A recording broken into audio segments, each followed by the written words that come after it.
Hello and welcome to another episode of Mighty Car Mods.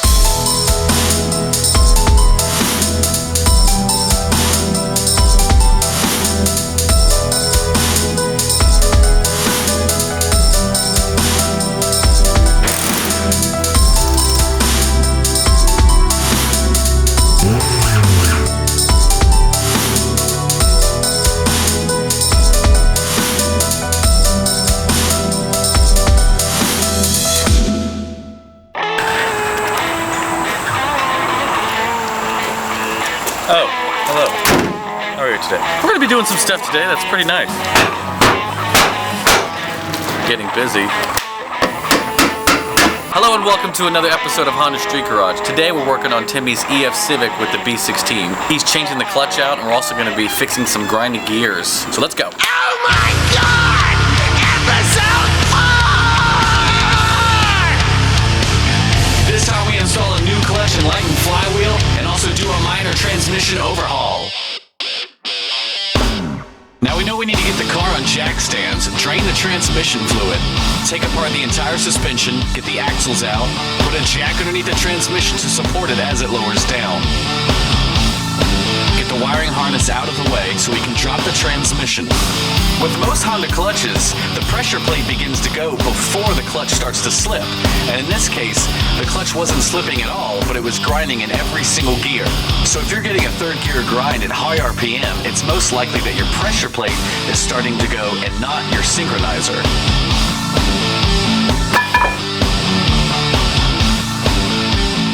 Alright, this is our new ACT flywheel and clutch setup. The stage 2 clutch, the pressure plate, and the lightweight 12-pound flywheel, which is so much lighter, as you can tell.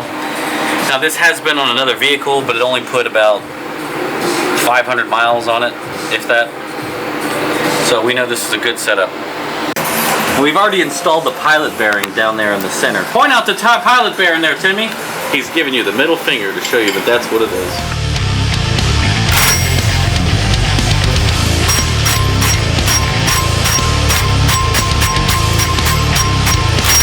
That's how you torque the spec. Now you always want to clean the flywheel surface to get all the dirt and grime and oil from any sort of fingerprints or whatever to prevent chattering. So we went ahead and installed the clutch on top of the flywheel and make sure you torque everything down nice and even.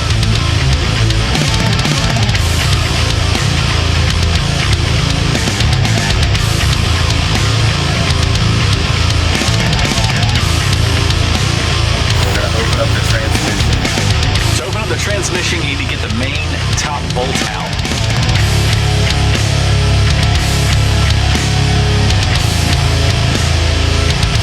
Remove all 12mm bolts that hold the casing together. And the reverse gear. That bolt has to come out so you can get the case off.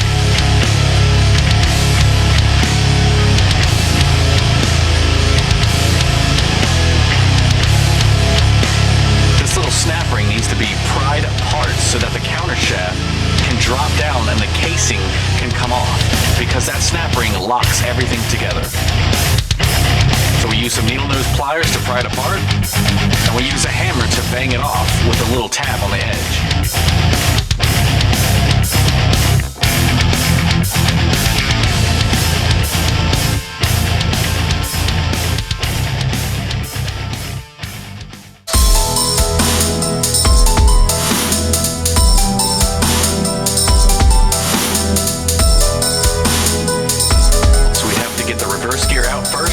You just need to remove the two 10mm bolts that hold the little actuator in. Once you get that out, it just lifts out, and also reverse gear lifts her straight out.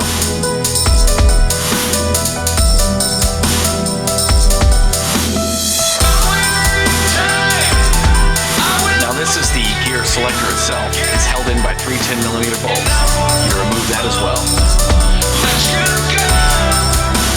Now both gear sets and the shift forks all have to lift out of the transmission at once.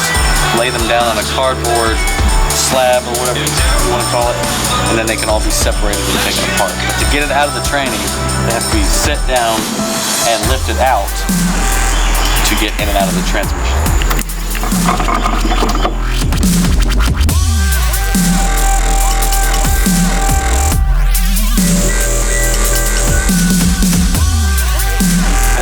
want to inspect everything, especially the synchros. If they look diamond cut or really sharp edges, then they probably need to be replaced. If the snap ring looks flattened instead of round, it needs to be replaced. This is your synchronizer, and this is also your snap ring. It's actually not chewed up too bad. After inspecting all the synchronizers and snap rings, it was clear that the pressure plate was the culprit for all the grinding gears. So at this point, we're going to clean up the transmission and also lube all the synchronizers and snap rings with Vaseline.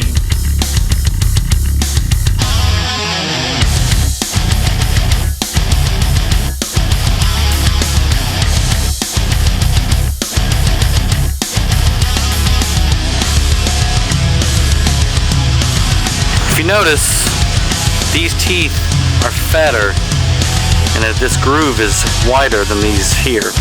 And so you can't get it wrong from Honda. What you have to do is line it up the proper one. And there it goes. Lock in 5th gear. Then we place the bearing on top. A little Vaseline there, just for fun. Put it on there flat. That one is done. Put this transmission back in the car. You're going to pair up the stalks. You're going to make sure all the gears are in neutral. Take the shift forks, place them on there. A little tricky. There we go. Hold it all together.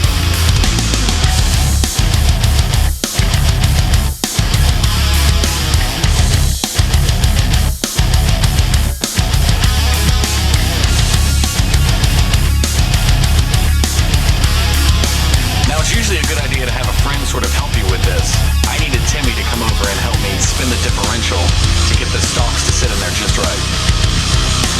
Now you want to take a look at everything and make sure everything's looking right. Put everything in neutral. Clean and reinstall the magnet that sits in the bottom of the transmission. And now we're reinstalling the shift selector. Make sure everything lines up properly. This is the one thing where things can get a little tricky and you have to wiggle a little bit to get it to fit in there just right.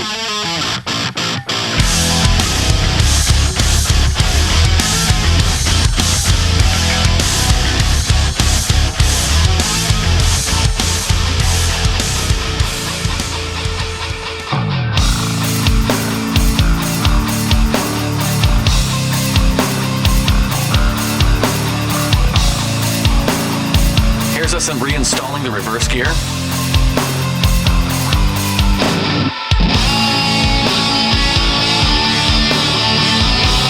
now I'm pointing out the ring that locks in the casing, and it lifts it up to make sure that everything sits in there properly.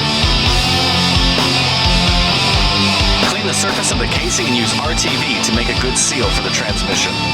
Make sure you put the casing on very carefully, and you almost want to wiggle it down. Spread apart the C-clip and use a flathead screwdriver to pop up the countershaft. At this point, the case should sit flush. If it doesn't, you need to double check everything. Lube up the throwout bearing and reinstall the transmission. Now, if you had a particular grinding gear before, a way to recondition it is drive the car down the road in that gear, leave it in gear, accelerate, let it decelerate, re-accelerate, and do that for a while. And that will actually recondition and reform the synchronizer. Once we got this car back on the road, it shifted perfectly into every gear. The pressure plate was definitely the culprit.